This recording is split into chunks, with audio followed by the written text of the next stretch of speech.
aquarium for a teeny tiny cuttlefish. Absolute little dude, changing colours. Come on, big fella. Dude. Blue feather star. Gallery. Aiden's picked out our course to get this tank set up. Baby cuttlefish tank. That's crazy. G'day Salty fam. Today we're going to be setting up a brand new aquarium for a teeny tiny cuttlefish. Brand new aquarium, it's not set up yet. And here is our teeny tiny cuttlefish. Oh my God, this guy is so tiny. As usual, on the weekends, I've got insomnia, so I'm up at really crazy hours in the morning. I was down there just scooping around, see what I could catch, and we got this baby cuttlefish. How awesome. There's a baby cuttlefish. How cute is the little guy? Oh, little cuttlefish. Hey dude. Oh, is he an Ockie? Ockie or cuttlefish, who knows? Now setting up an aquarium and putting live fish in it on the first day is a no-no in the hobby, but I'm lucky enough to have cycled media from the pond and the fowler in the sump. So we've got that and we can just put that straight into our little hob filter, existing cycled media with the good bacteria on it, and away we go. First stop, we need to get some substitutes. He's got personality. Oh my God. He must have been someone's pet for sure, because he's not wild caught with that personality. What a dude. Blue feather star. Green feather star. A black and yellow feather star. We'd popped into our first local fish shop and they were out of sand, so we had to buy some corals instead, Salty fam. Gosh. We're just waiting for Aquarium Gallery to open up. We'll get our substrate. All right, so we're here at Aquarium Gallery. Aiden's picked out our coarse substrate. There's the smooth and the coarse, but we're thinking coarse for sure. It's easier to clean. We can give it a little bit of a siphon and not siphon it all out. Exciting. Substrate, check. We almost didn't come in the marine section. We almost got the sand and buggered off, but we can't not. We have to have a squiz, don't we? You gotta have a look around. It's got to be done. I love that Christmas tree rock.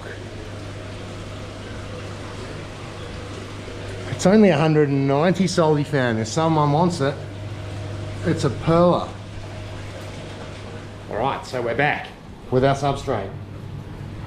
So that is the second thing you actually need. First thing you'd need is the tank. Second thing, substrate.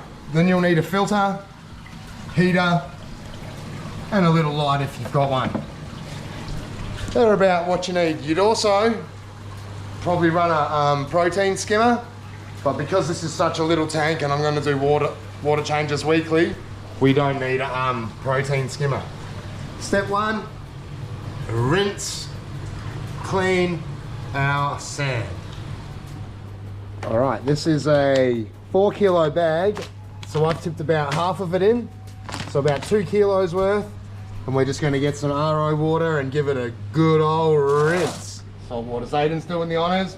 You wouldn't believe how filthy this sand actually would be, and I bet you it's super clean. Look how milky that water is. Crazy, isn't it? Some grass in it. Gold inside it. Imagine if we found gold. Oh. Yeah, and this is all pre-washed sand. Looks like it's pre-washed, doesn't it? Nope. No, I won't be washing it. Milky, milky, milky, gross. How milky that looks. Batch.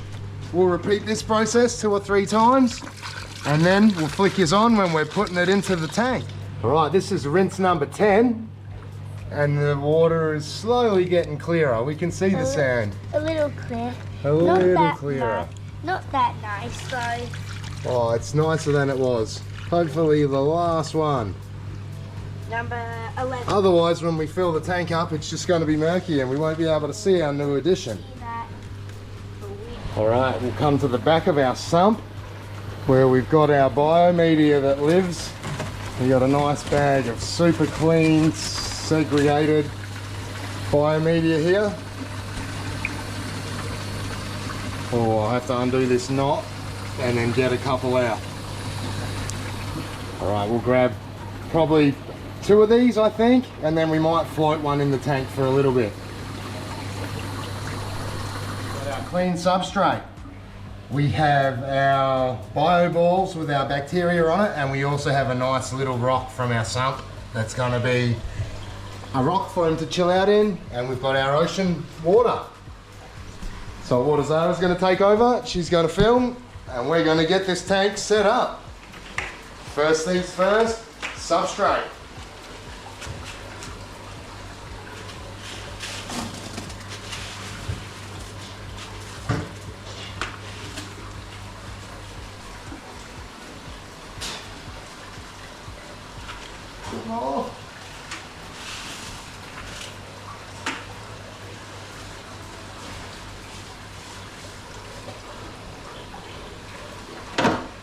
Substrate in. What shall we put in next? The rock or the water? The rock. Probably the rock. The rock? And then the water. Alright, the rock. The rock in next. One nice rock. The big rock. I think you'll like that. That's quite cool. Little swim through. Oh look, there's a bloody bristleworm in there. We'll leave our bio balls. They will go in here. There's 2. Do you know what? 2 bristleworms. One tiny one. Big one. Put our bio balls in. There's 4. There's 4. There's 2. Put some of them, we don't want those worms in.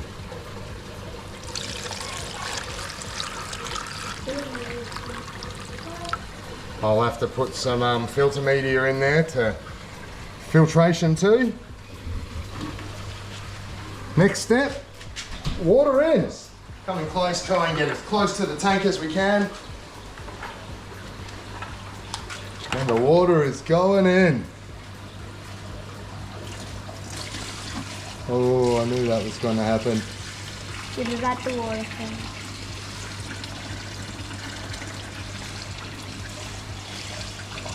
We can always stand it back up after, that's alright. Still slightly milky and we washed it 275,000 times. Sliding filter. And I definitely not remember. Oh, do you reckon we've got enough water? I think we might have just predicted exactly the right amount. Bucket 1 down. Bucket 2. Ready, ready, ready.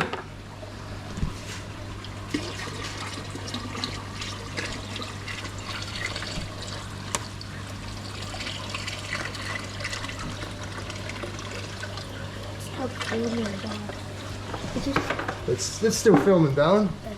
It's still filming. All right, we'll give that 27 minutes and 34 seconds, and we'll flick the camera back on. In here, we've got our secret filter weapon. This is wadding. You get it from like a Spotlight or any kind of store where they sell fabric and all that stuff. I think it's for pillows or blankets and stuff, but it makes great filter media. And for 10 bucks, it lasts me a long time. Filter in. We'll plug it in.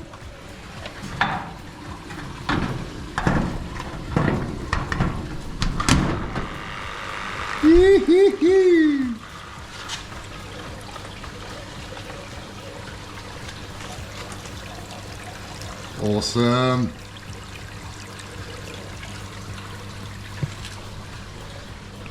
Just acclimating our little fella. He's so cool in there doing his business. He was changing colours before. He wanted to get out and down into his other rock.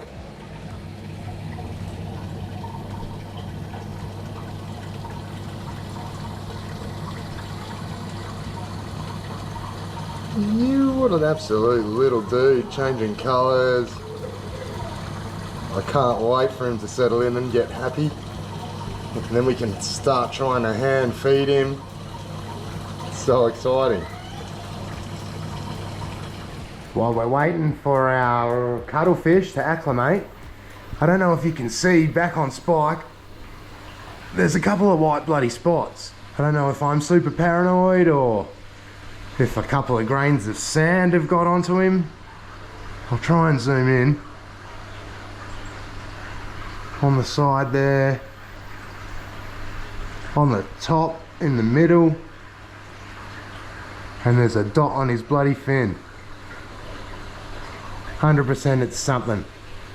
So he's definitely not going into the pond this weekend.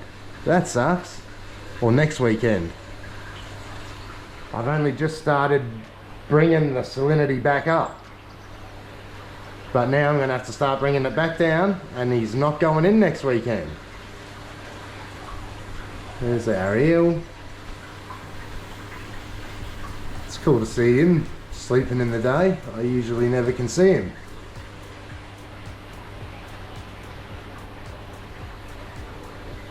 See these dots? It's the moment of truth, Salty fam. He's in his little shell. And we might pop it in.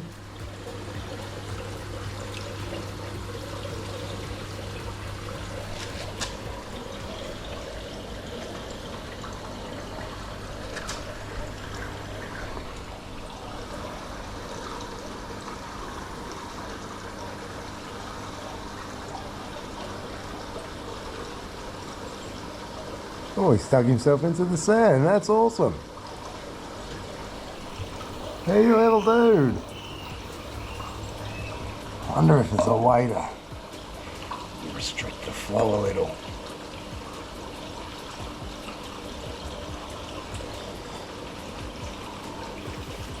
There we go. That should be a bit nicer for you, mate.